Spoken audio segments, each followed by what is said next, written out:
We now welcome on Eric Bailey from the Tulsa World. Eric, thank you so much for joining us. Eric, how long have you been with the World covering the Oklahoma Sooners? It's funny. I didn't even realize this until someone asked me or late last week. This is my 11th football season, and time really goes by. It doesn't seem like it's been 11 years, but I'm entering my 11th season covering OU football. Well, you've always done a really great job as my dogs start barking in the background right there. But you've always done a great job. And me being a Tulsa guy, I've loved reading your work ever since I was a kid in college and high school. You've done great. So you're a good guy to have on to kind of give us a little voice of reason. We as Oklahoma fans love to drink the Kool-Aid that the head coaches kind of feed to us. And I feel like you're a good guy to have on to kind of give us a little level head. What is, in your short experience with the Brent Venables era, what is kind of your take on what he's brought to Norman with his staff and his philosophy? Well, it's funny you say drink the Kool-Aid because if anything, he's really dishing it out. And you know what? If I'm an Oklahoma fan, I'm excited about everything I've heard. It's been neat seeing Brent Venables take over the program. He's a guy who's been here, spent more than 10 years as an assistant coach on Bob Stoops' staff. He understands the culture. He understands the tradition of Oklahoma football, versus maybe if they would have got someone that wasn't familiar with OU football, you just wonder what it would be like. But a familiar face in that role, it's really reassuring to Oklahoma fans. And I think it really excites them because they see the success that he had early in his career at Oklahoma. They saw the success that he had at Clemson. Now they're hoping he can bring both of those back to Oklahoma. So there's a lot of reason to be optimistic right now if you're an Oklahoma fan. You hear fans, especially people who are kind of considered homers on the media side, who keep saying that Oklahoma, they think, is in a better position now than they were at the end of the Lincoln Riley era. You're a guy who's seen the Bob Stoops era, you've seen Lincoln Riley, and now you're seeing the beginning of Brent Venables. Do you believe that's a true statement? I just don't think we can really determine that until we get some games under our belt. It's just one of those things where nothing's going to be seamless. I think Oklahoma's in a very good position right now, but until we get on the field and see what they can do, I think we have to wait and really reserve judgment. Lincoln Riley, I know when he left, it was a nasty divorce, but you got to remember there's still a program that was winning big bowl games. I mean, this is a program that was a national player. It's not like they were a 4-loss team. This was a program that's set up for success. So nothing seamless, especially in a coaching transition at a big place like Oklahoma. But I think after maybe a month or two, we'll get an idea of what direction this program's going. But all indications are that everything's going to be okay. So it's okay to be excited, but just be a little bit cautious because, like I said, nothing is seamless when it comes to coaching transitions. It's kind of a two-part question for you right here, and I may be freezing up on you right now. But what is the biggest question mark you have for the team going into the spring game, and what's something that you don't really have a question about that you're confident in this team? I think it's just seeing the defense and seeing what Brent Venables has brought to Oklahoma. They're only going to have 14 practices under their belt going into the spring game. So we're not going to get a full look at what Venables expects out of his defense come opening day against UTEP next season. But you get an idea. The foundation is being set. You get to see some of those young players. I think that's the big question mark going into it. I'm excited to see, how the linebackers are used, how the secondary is used, and Todd Bates, his influence on the defensive line. What's that going to be like? This is a whole new defensive staff, so we'll see how that goes. The thing that I'm probably not as concerned about going in is the offense. It's as funny as it may seem. I think with Dillon Gabriel as the starting quarterback, you already know who the starting quarterback is going to be. I think that's so important because he just has knowledge with Jeff Levy. They've worked together for a year at UCF. He's another coach on the field. And while all the parts around Dillon Gabriel are learning the offense, you have a coach on the field that can really help guide you and direct you. And he's really assumed that leadership role since he arrived.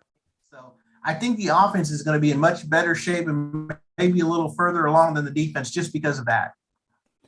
What is something on the defensive side of the ball that you've seen during practice that you've maybe gotten to pick up on? Because in the Lincoln Riley era, you guys as the media weren't really allowed to go see practices. So what do you pick up while you're out there getting able to watch that defense and watch them work?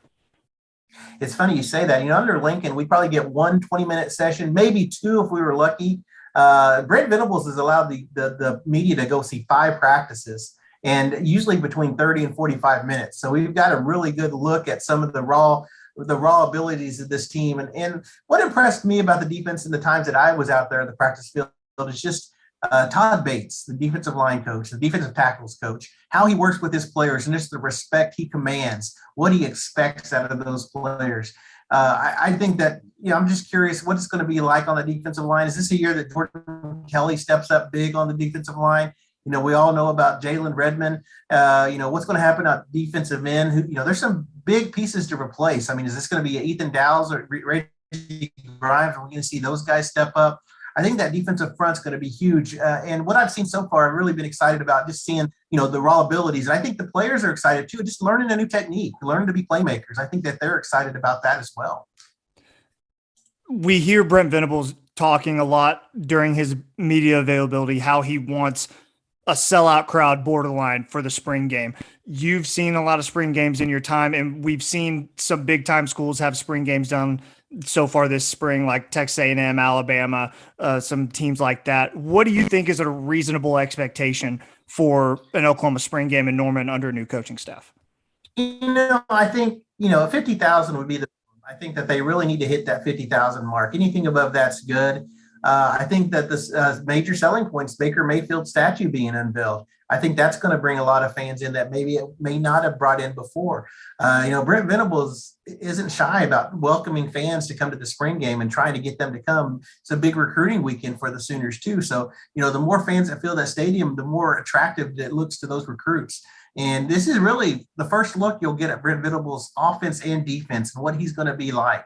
And we haven't got as of this taping, we haven't got the format. We don't know how they're going to do it. I think they're going to draw captains and pick teams and draft players. I think that's the plan right now. So we'll see what happens. And it's just going to be fun to see football again. First of all, that's first and foremost every spring. This is Christmas in April for fans. But on top of that, the cherry on top is getting to see the new defense, the new offense, Dylan Gabriel, live snaps. It's going to be a lot of fun. And I think that's the big selling point. I think Venables wants those fans out there to see his offense and to impress the recruits. You brought up Baker Mayfield, and Baker Mayfield is a huge part of my life as an OU fan. He's a guy who was there when I was in college, and it kind of made me fall even more in love with OU football. He's getting a statue dedicated at, like you said, at the spring game. In your mind, you were a guy who saw Baker's entire career at Oklahoma. What does he mean to this program? And do you think he's going to be tied to Lincoln Riley in his OU career, or do you think he kind of stands alone as his own sort of entity? That's a very good question. One I've never really thought of. When you think about it, those two came in at the same time in 2015. Baker, of course, was here with Coach Heupel in 2014 as a transfer, had to sit out that year. But in 2015, that's when Baker took over Lincoln's offense. And you'll never forget that game at Tennessee, that second game when they went to Tennessee and won a huge game. I think all Oklahoma fans got a feel for what Baker Mayfield was like there. And what he's done for this program is amazing. I mean, you think about both Lincoln and Baker, what they were able to do with that offense. And really, you think of 2014 and the tough way that ended, and going to 2015, going to the college football playoff and setting that run of playoff runs, 17, 18, 19. It was just a really good run, and it started with Baker Mayfield.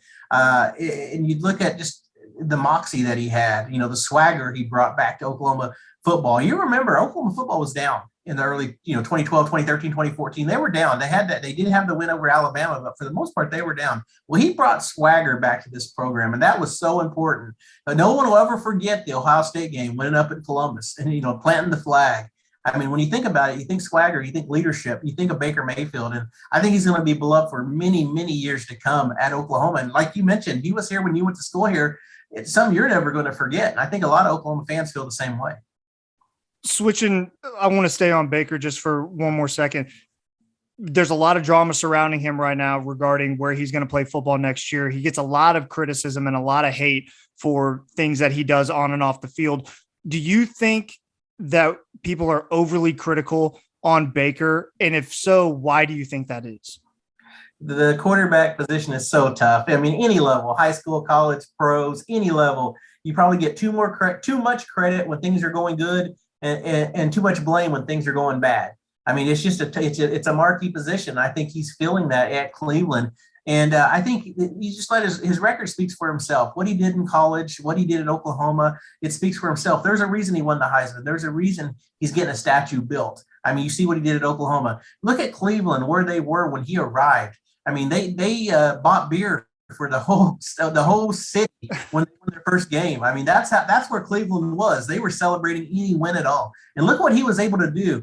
Granted, he was playing injured this year, and I think that had a lot to do with his down year this year. But I just look back at where was Oklahoma when he arrived at OU, and you seen what he did at Oklahoma. Where was Cleveland when he arrived at Cleveland? You see what he did at Cleveland. So the guy wins football games. He turns programs around. He's a leader, and I think that's the legacy that he'll leave. Last thing I got for you before we let you go, the Oklahoma Sooners fans are super excited for Brent Venables, and this spring game is going to, like you said, be the first kind of look for what they get. I know September is a long way away right now, and I'm not asking you to predict everything that's going to happen, but what is kind of realistic expectations? You said earlier that fans should have realistic expectations. What do you think those are for the 2022 version of the Oklahoma Sooners? Or do you need to see the spring game in the summer before you really know? Well, I mean, I think realistically, I really think that this program is set for a return after a 1-year hiatus back at least to the Big 12 championship game. I think that was kind of a shock, not only not winning the Big 12, but not making the title game. That was just something different for Oklahoma fans. I think that realistically, they can make it back to that Big 12 title game and try to reign over the league again. I think realistically, that's a goal. College football playoff, maybe not this year, but you never know. I mean, stranger things have happened, and it just depends on how they play. The month of September, they start with UTEP, and I think they have Nebraska week 3. I think going up to Lincoln, that's going to be a tough game. I mean, I think they're, that's going to be a sellout stadium, new coach, everything. We're going to see a little bit of adversity for the Oklahoma program up in Lincoln. And even though Nebraska's been down, I think that's going to be a kind of a litmus test going into the Big 12 play. Where is Oklahoma going to be when they go up to Nebraska? So we'll know a lot after those first 3 non-conference games of where this program is. I don't have any reason to doubt that they're going to be in fine shape. But like I said earlier, nothing is seamless. I mean, I think there's going to be some bumps and bruises. There's going to be some growing pains, but you got to be patient. I mean, that's the thing. You got to be patient with the coaches. This is the first coach that came back, outside the program since Bob Stoops. So when you think about it, Lincoln Riley was in-house. So this is a brand new transition. So even though he's familiar and he's been at OU, this is new. So we'll just see how it goes that first month.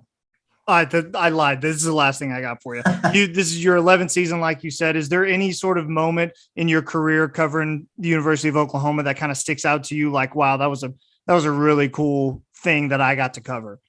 A couple of things. I mean, I really think the Alabama win in the Sugar Bowl, the 2013 season, no one gave them a chance. And it was 7-0 Alabama before you could blink. And, going in, we just wondered what the score was going to be. And it just really impressed me how Trevor Knight was able to really play the game of his life and lead the Sooners to a win. That was a huge win.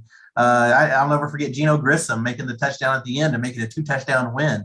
And I think that was a kind of a big win for the Sooners. In the Rose Bowl, after the 2017 game, Baker Mayfield's final game, I remember at halftime, another media member from Tulsa was buying tickets to go to Atlanta for the championship game because they were that confident that was going to happen. And I have to admit, I was pretty confident we were going to Atlanta too. And just the way that game played out, it was a tough loss for the Sooners, but probably one of the most exciting settings I've been in, not only on the field, but just being in the Rose Bowl on New Year's Day and seeing the sunset and the mountains and everything. It was an amazing experience. So top of my head, those two really, really come to mind. And then also, the Heisman Trophy ceremonies, seeing Kyler Murray win a Heisman.